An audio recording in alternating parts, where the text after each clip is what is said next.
Andreas Giorgio for my next match in Bahrain at the 2017 IMMAF World Championships, and PK Zadeh, probably not the circumstances I would have wanted to have speaking to you here today, but I believe necessarily as well with the controversy surrounding your exit from the World Championships here. So for the viewers at home who are watching this and perhaps haven't watched the IMMAFs, if you just want to explain from your perspective what happened the other day during your fight with Jose Teixeira of Luxembourg. It was a pretty close fight, first round, battling back and forth in the clinch. Hit a 10-second clapper. I was like, let me just get this takedown, seal the round. I kind of overcommitted with my overbody, and then he took a Kimura grip. As I took him down, I grabbed his leg and tried to walk around it. He countered by putting me in a straight arm lock. I jumped over and I wanted to do a corkscrew escape. As I was doing the corkscrew escape, pushed down on his foot, tried to twist out of it. 1 or 2 seconds left, the referee mistakes me pushing down on his foot as a tap, and when he stopped it, I thought that the round was over, but then he said, no, you tapped, and I couldn't believe it, and all the ringside officials and the crowd couldn't believe it either, and then 30 seconds later, we see the replay on the big screen. He looks like he's seen a ghost, and I'm getting pumped up. I'm like, cool, let's take the minute break, and now we start round 2, and then I find out it's over. And my IMMAF World Championship run is over in controversial circumstances, but it's a shame because I was really looking forward to fighting those extra 2 rounds with Jose. Great fighter, you know, he did nothing wrong, so it's just one of those messed up situations. What was the official process after that? Obviously Team UK, I'd assume, went for the appeals process, or was that shut down immediately by IMMAF because Ashley Williams had been involved with similar controversy earlier this week, which was easier for IMMAF to sort out because there was a definitive tap in his favour. That wasn't quite the case in your fight. Yeah, so I thought maybe we could like fight again in an hour or 2, but I guess it would have been unfair on Jose, but then again it was unfair on me to, you know, the circumstances of what happened. So I was told as soon as I exited the cage, even if you didn't tap, because they hadn't confirmed that I hadn't tapped at that point, they said your run in the tournament's over. So I was just kind of in shock. I couldn't believe it, and we immediately took it to an appeal. But because of the tournament structure, irregardless of what happens, because Jose has to progress, he can't progress on a no contest. So they put it as a loss down to my record, and then I was told it was going to be a loss due to referee error. Turns out that's not happening. And so now I have a loss via arm lock. So, yeah, it's a weird one, but it's a bitter pill to swallow, but it is what it is ultimately at the end of the day. So I think the appeals process is still going through, but I think the appeals process now isn't really, not that I really care about winning or losing at amateur, you know, because I still had 2 fights beforehand that I think really helped advance me and benefit me as a fighter. But it's one of those ones there where like it's just a real difficult way to end the tournament, because flying out all that way, putting in all that work, and just having it end like that was a bit of a weird one. But yeah, in terms of the appeals, I don't know. I think IMMAF are looking to do something to make up for it, maybe in terms of future involvement with another tournament or something like that. But you know, the show, the organization, everything was amazing up until, I mean, it's been fantastic throughout, but it was just one of those ones there where hopefully they'll do right by me and they'll give me an opportunity to compete again without me having to go through what I went through last time. So we'll see. Yeah.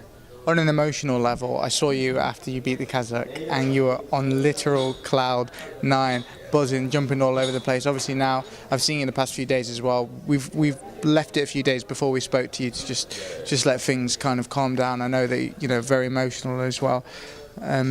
How do you feel right now that you've had a bit of time to kind of let it sink in? I know it sucks, I know it hurts, but are you feeling in a bit of a better place now? Yes and no.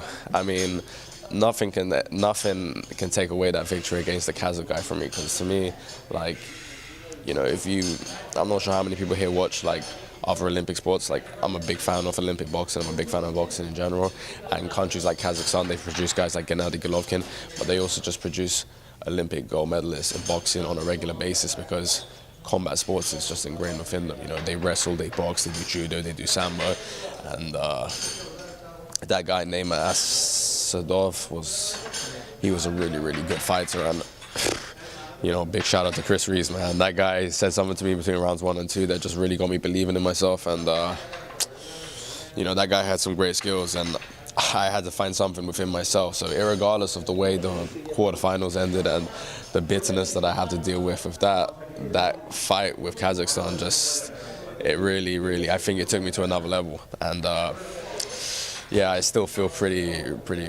I don't know. It's a mixture of emotions, and none of them are really positive, but life goes on, and it's kind of motivated me even more. Even though it isn't a loss, I've kind of just told myself, you know what, at the end of the day, you still let him get a Kimura grip on you, and you still let him attempt that armbar. Don't let that happen again, and I'm never going to let that happen again as far as I'm concerned. I'm going to keep working as hard as I can, maybe enter the next IMMAFs at featherweight, and I'm going to do everything I can in my power to run through everybody. I'm not going to give them a single opportunity to do anything to me, and I'm going to make sure that I storm through the competition.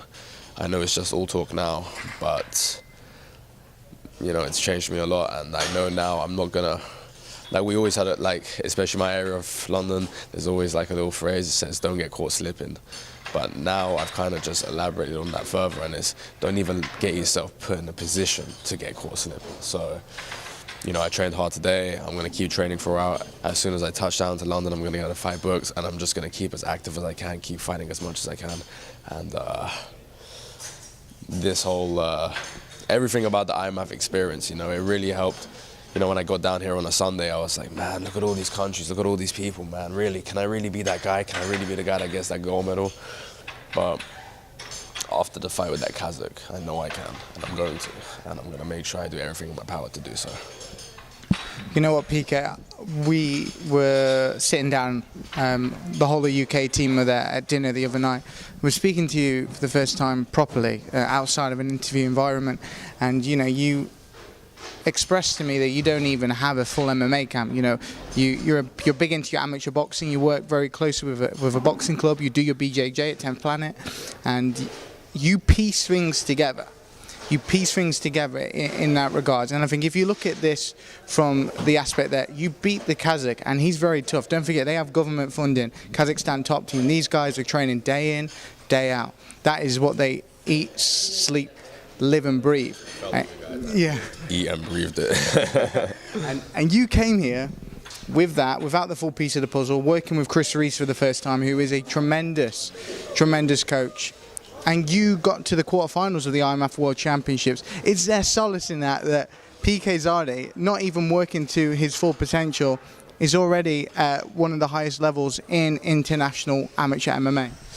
I mean, if I really would have had it my way, I think I'd be in the finals tomorrow without reaching my true potential. But I feel like a coach like Chris Reese has, you know, Chris Reese is an amazing coach, and his facility is continually developing, and that's the guy I want to work with down the line. And you know, like, maybe if I can say something to everybody that's watching it, like, it is important to have a boxing coach, a jiu-jitsu coach, and a wrestling coach to develop the individual aspects of the game. But it's really important. If you're going to train for MMA, you practice MMA, because the range is different, the footwork is different. There's certain things I can do in boxing that I can't do in MMA. There's certain shots I can throw. There's certain, like, I'll give you an example, right? In boxing, if you throw a jab, as long as you do everything correctly, you exit properly, you take an angle, you're good. But sometimes in MMA, say as a southpaw, I hit somebody with a jab, I bring it back, I take an angle, pivot on my lead foot.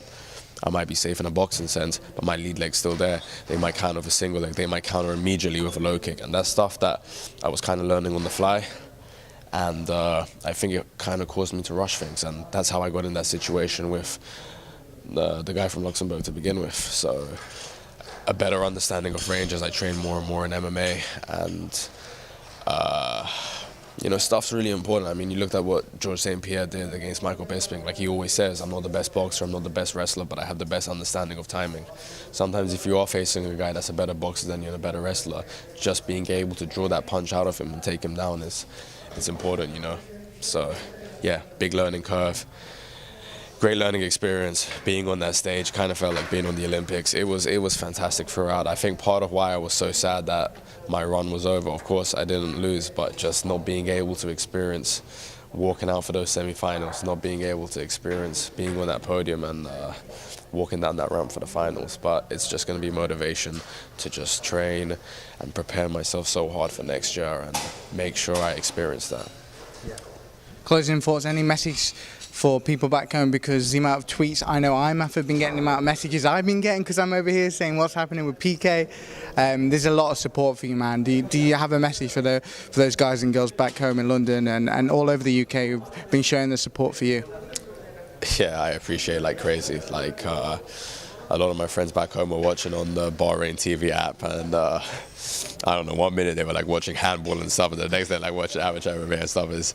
It was cool, man. It really meant a lot to me. You know, people were so behind me, even people I didn't know, and it was a great experience. As unfortunate as the quarterfinals were, I think that everything, people messaging me, even when I had all that happen, like my truest of friends just reached out to me and they said positive words, and they really put things into perspective, you know, because they were just saying all the right things to me. People online were supporting me too, and yeah, man, it was good. Like, honestly, it was really nice of them. I really appreciate it, and hopefully next time they'll be just messaging me, congratulations, good job, keep it up. So yeah.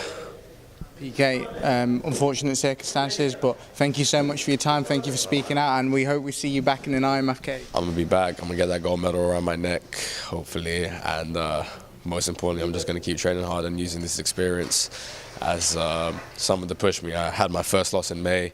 It was a terrible performance on my part, but I wouldn't change it for anything, because it pushed me to that next level in terms of what I could be capable of, whatnot, and I think that this is only going to push me further, you know.